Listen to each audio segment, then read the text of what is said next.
decoration. Nakakatuwa naman, ano? In tayo sa spirit ng decorating the Christmas season, ano?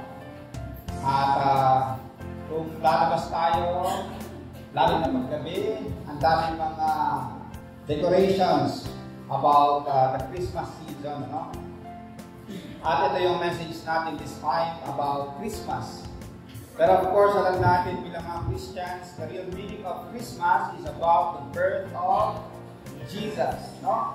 At yung passage na nabasa kanina sa Matthew 1:20 up to 23, yun yung pinaka-main text natin. Every time na may Christmas season, parating yung Christmas season, ang puso ko ay warm. I can feel the warmth of the Christmas season. Pag nakita yung, halimbawa, September na, mapapakinggan mo yung start ng mga Christmas carols. Alright, and then, makakalimutan na ulit. Pagdating na ng after November 1, mag-start na naman. And then, pag yung first week ng December, yun na yun. In boom na, or bloom, yung celebration ng Christmas season sa ating bansa. Marami akong good memories about Christmas, lalo na nung bata ako. That's why, tinetreasure ko yung mga memories na ito. Hindi ba ako Christian at that time, pero ang dami ng mga ginagawa sa school. Halimbawa, gumagawa ng mga Christmas cards, nag-drawing. Ang dinadrawing namin ay si Santa Claus, or kandila, or stars. Alright, later on na lang na-realize ko na ang main topic or center ng celebration pala ay si Jesus Christ. Nung kami na ay na-invite sa church, umaten sa Sunday school, nagkakaroon ng Christmas activities sa church, sabi ko, wow, ito pala yung pinaka-main center ng celebration about the Lord Jesus Christ. Kaya ito po yung message natin this morning about the birth of the Lord Jesus Christ. Kasama ito sa tinatawag na special revelation ng Panginoong Diyos. Sa theology, may tinatawag na general revelation. Yung general na pagpapahayag ng Diyos. Minsan tinatawag itong natural revelation. Yung nilikha ng Diyos, pinapakita ang kagandahan ng Diyos, ang kabutihan ng Diyos, ang kapangyarihan ng Diyos. Pero kulang yung nature para talagang makilala natin ang Diyos. Ang kanyang pinahayag sa special revelation, tinatawag natin yung Word, ito yung Bible, pero much more about Jesus Christ, the living Word, na makikilala natin through studying the Bible. Makikilala natin kung sino yung si Jesus Christ. So, makikilala natin ang Diyos dahil si Jesus Christ mismo na Diyos naging tao at nakasama natin sa mundong ito. He walked, He experiences yung experience ng mamuhay sa mundong ito. Siya yung Diyos na naging tao. Makikita natin yan sa salita ng Panginoong Diyos sa John chapter 1, verse 1. In the beginning was the Word, and the Word was with God, and the Word was God. Okay, siya yung God. Pagdating sa verse 14 ng John chapter 1, and the Word became flesh. And the Word became human being. Yun po si Jesus Christ. At yun po yung sineselebrate natin every Christmas season. Kaya pwede bang batiin natin ang ating katabi? Merry Christmas! Alright?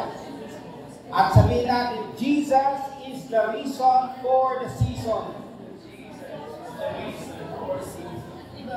Okay, so praise the Lord. Sa dinami-dami ng Christmas activities and Christmas, sabihin natin, decoration or celebrations, huwag natin kalimutan, ang pinaka-reason ay yung kapanganakan ni Jesus Christ.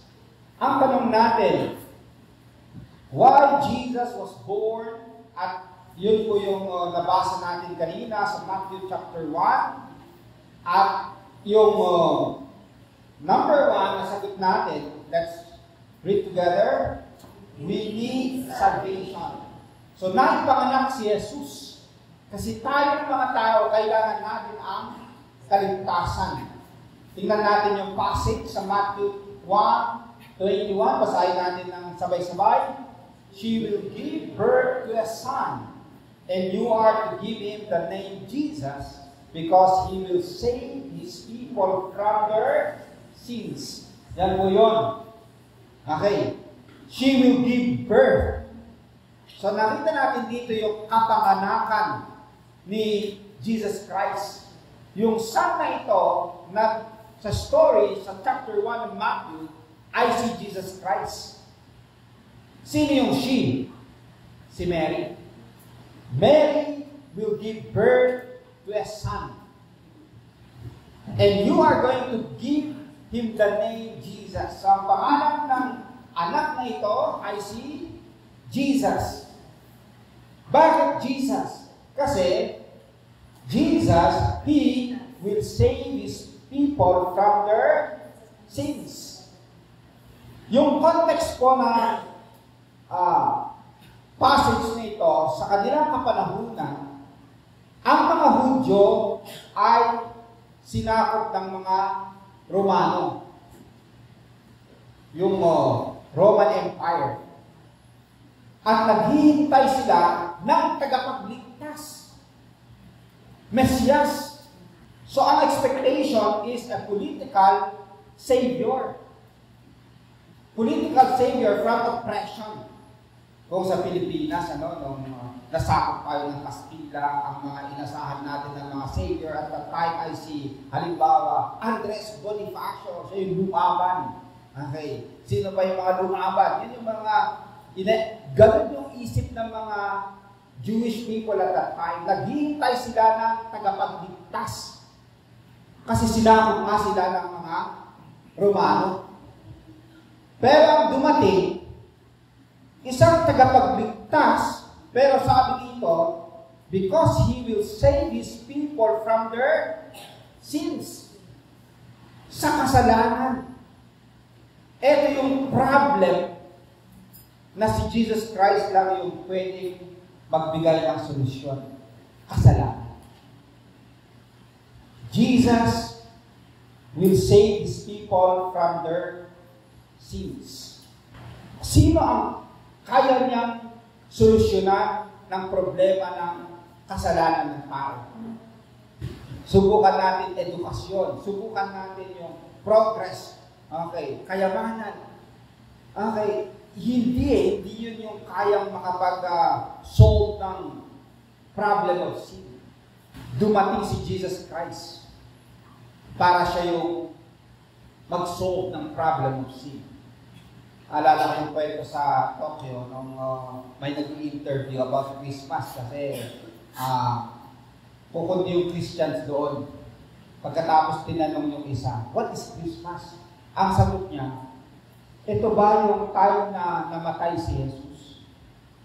Ito ba yung time na namatay si Jesus? May nag-comment, sabi niya, kahit hindi niya alam yung Christmas season, sinaselebrate yung kapanganakan ni Jesus Christ. Pero sa katotohanan, yun po yung bandang huli, yung dulo.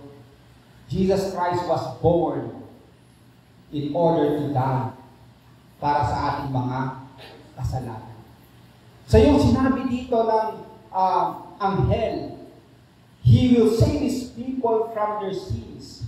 Prophetic yon, na maipanganak si Jesucristo bilang isang tao para mapatawad ang ating kasalanan sa krus through His death. Kaya salamat sa ating Panginoong Jesucristo at siya ay naipanganak para ikaw at ako maligtas sa ating mga kasalanan. Kaya sa amen nila. Dahil sa kanyang ginawa, Masaya tayo kasi napatawad tayo ng ating kasalanan. Gaano man kalakihan, gaano man karami yan, pwedeng maging clear yung puso natin kasi may Jesus na nagpatawad sa atin.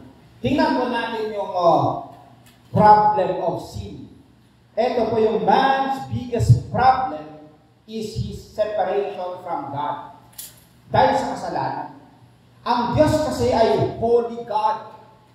At dahil sa kasalanan, nahiwalay tayo. Pero dahil sa ginawa ni Jesus Christ, we can be reconciled with God. Kaya purihin natin ang Diyos. May isang Jesus na naipanganak para tayo ay maligtas, mapatawad sa ating mga kasalanan. Sabi ng salita ng Diyos, for the wages of sin is death, but the free gift is eternal life in Christ Jesus. So dahil sa kasalanan, mapaparusahan ng tao, pero dahil kay Kristo, mapapatawad at maliligtas ang tao. Kaya nga, dapat totoo sa atin, lalo ng mga Christians na napatawad, nakaranas ng kaligtasan, joy to the world. Every Christmas season, totoo ito. Joy to the world. The Lord has come. Purihin natin ang Panginoong Diyos and we celebrate and we enjoy. Dapat maging masaya tayo dahil meron tayong isang Jesucristo who solved the problem of sin. The next slide, the name Jesus in Hebrew means Yahweh saves. Okay. Minsan ang Jesus ay Yeshua. Alright. Sa Old Testament, Joshua. So, may connection. So, Yahweh saves. There would be no clear message.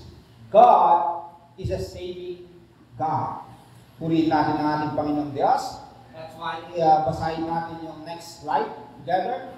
Christmas is a celebration of the birth of our Savior, marking the beginning of our journey towards redemption. So, yun po yung naipanganak para mamatay sa krus para sa ating redemption or salvation.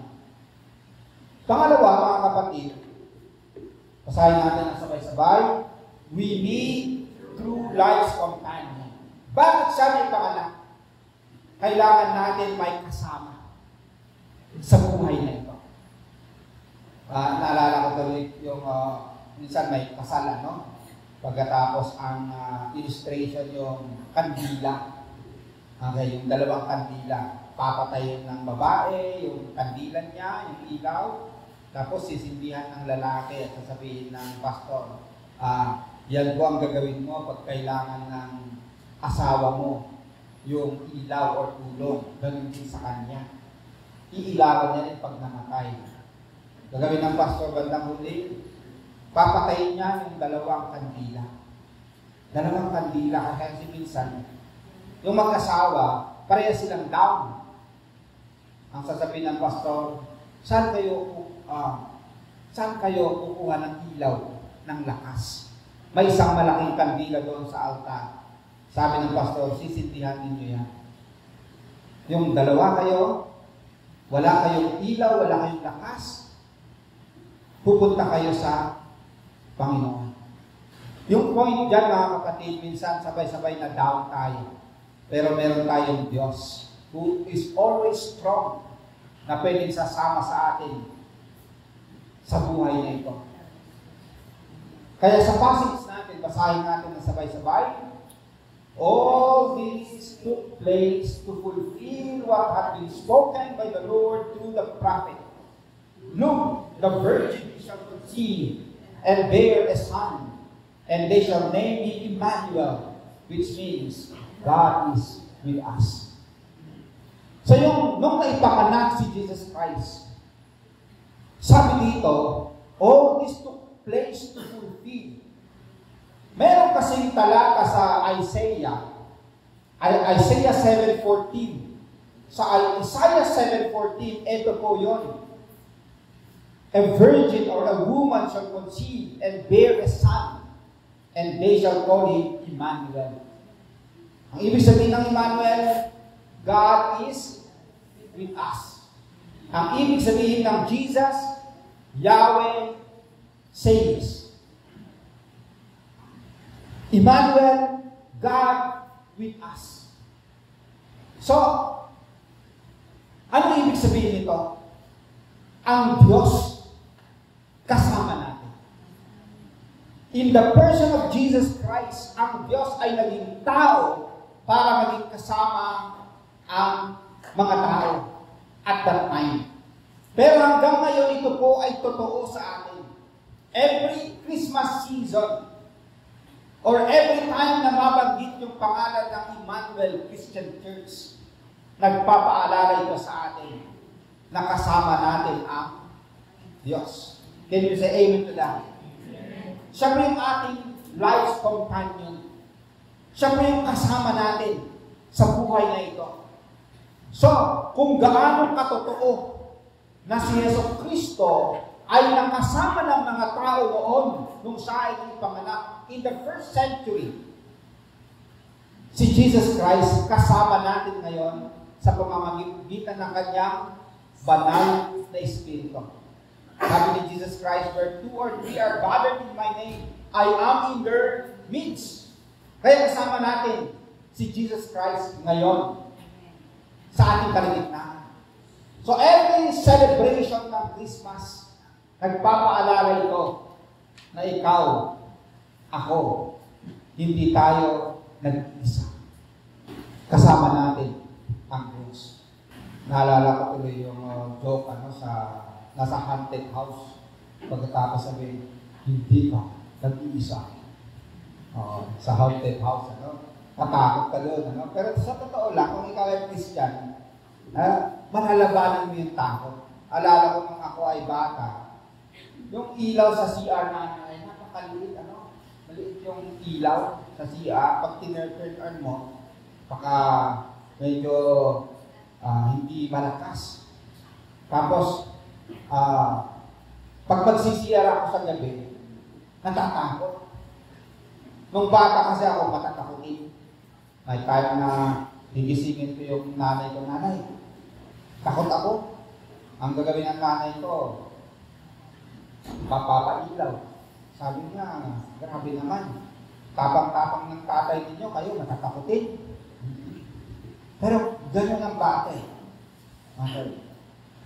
Pero ang memory verse na tinuro sa akin sa Sunday School, Psalm 56, verse 3. When I am afraid, I will trust in you. Bata pa lang ako, natutunan ko na may Diyos na pwede ko pagtiwalaan. Kaya yung memory verse na yon, every time na matatakot ako, sasampitin ko yung itinuro sa akin sa Sunday School. When I am afraid, I will trust in the Lord. Meron tayong companion, meron tayong kasama sa buhay nito. Hindi tayo nag-iisa. Minsan may mga challenges sa buhay, di ba? Minsan parang hindi na kaya. Pero kakayanin natin yan. Kahit hindi tayo nag-iisa. Minsan yung buhat-buhat mo. Ang hirap . Naalala ko nung kami mga bata pa, ang panggatong namin yung kahoy. Kailangan pupunta sa gubat, magpuputol ng kahoy, tapos uuwi. Okay. Pagkatapos nung ako naman, ang bigat ng aking dala-dala. Pagkatapos, ang gagawin ng tatay ko, tutulungan niya ako, kakargahin niya. Or minsan, ilalagay niya sa kanyang balikat yung aking, sabihin natin, yung panggatong na yon. Pagdating sa village, malapit na sa village, saka ibibigay ng tatay ko sa akin. Taga-karga. Pagkatapos, nakikita ako ng aking mga kalaro. Wow! Si Lawrence, laki ng kanyang ang lakas. Okay. Pero sa totoo lang, doon ko lang talaga kinarga. All the way, ang tumulong sa akin, ang tatay ko. Meron tayong tatay, meron tayong Diyos na tumutulong sa atin sa buhay natin. Makikita ng lahat, wow, ang saya-saya ko pa rin, ano? Smile mo, ganyan pa rin, kahit matindi yung problema mo. Bakit? Meron kang kasama. Meron kang tumutulong. Can you say amen to that? Si Pastor Arman, testimony niya, sabi niya, ang napapansin nila sa akin kahit na dami-dami problema, libo-libo estudyante, daming hinaharap, pero napansin nila sa akin, laging nakangiti pa rin, masaya pa rin. Sabi niya, ang prinsipyo ko kasi ay pag alis ko sa bahay, problema nila yun. Pero actually, ang katotohanan, meron siyang kasama. Meron siyang Kristo na nagbibigay lakas at kasiyahan sa atin. Yun po minsan yung nakakalimutan natin. Akala natin tayo lahat ang bubuhat sa bigat ng challenges sa buhay natin. Ang ipinapaalala ng Christmas season sa atin, God with us. Emmanuel. Hindi ka nag-iisa. Basahin natin yung next na slide. The birth of Jesus demonstrates God's desire to be intimately involved in our lives, sharing in our joys, sorrows, and every aspect of human experience.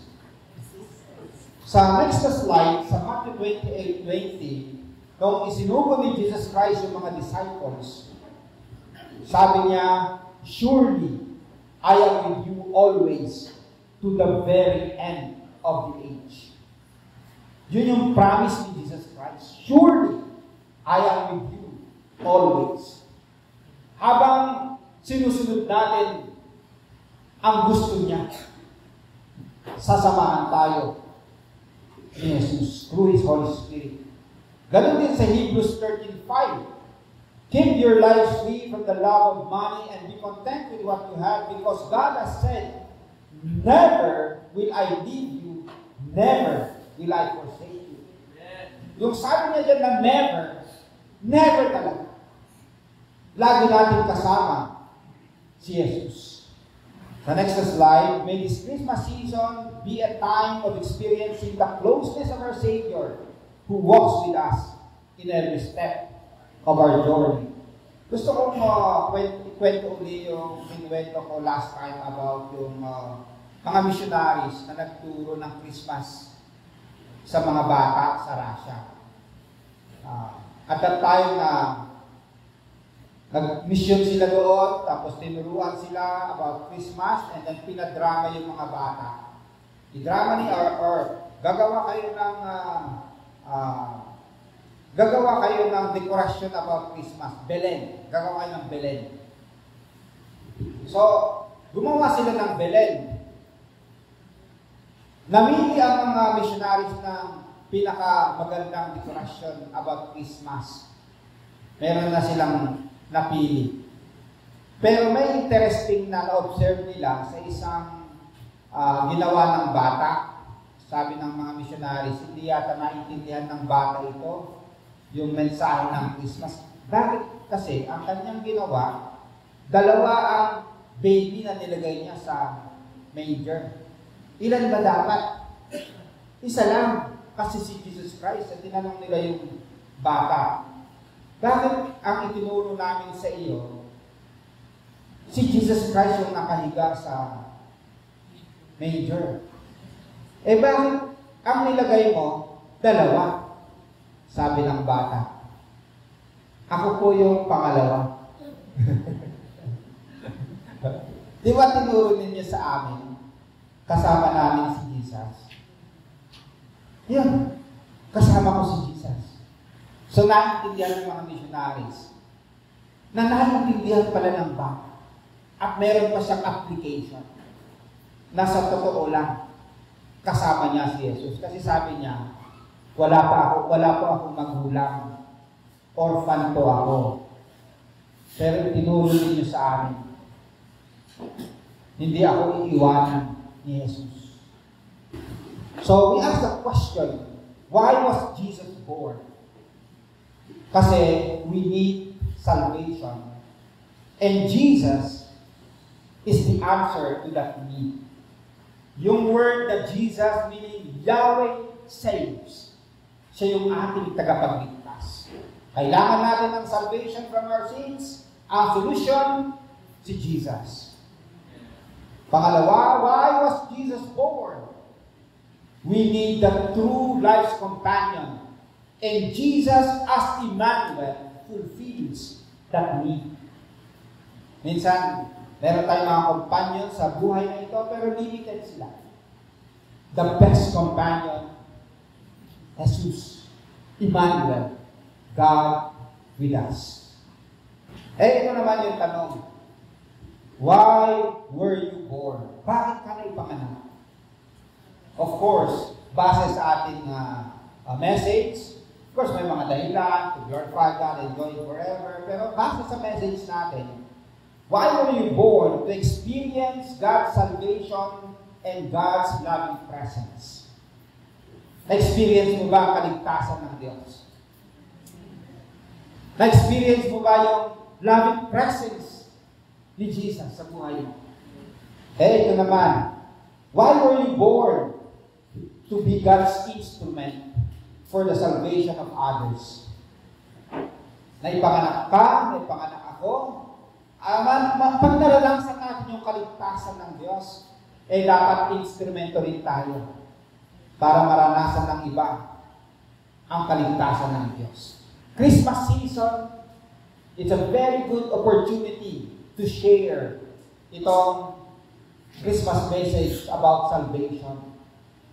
And for others to experience God's presence. Marami pong nalulungkot, pero gagamitin ka ng Panginoong Diyos para sila ay maging masaya. Maranasan nila na God is working. God is alive.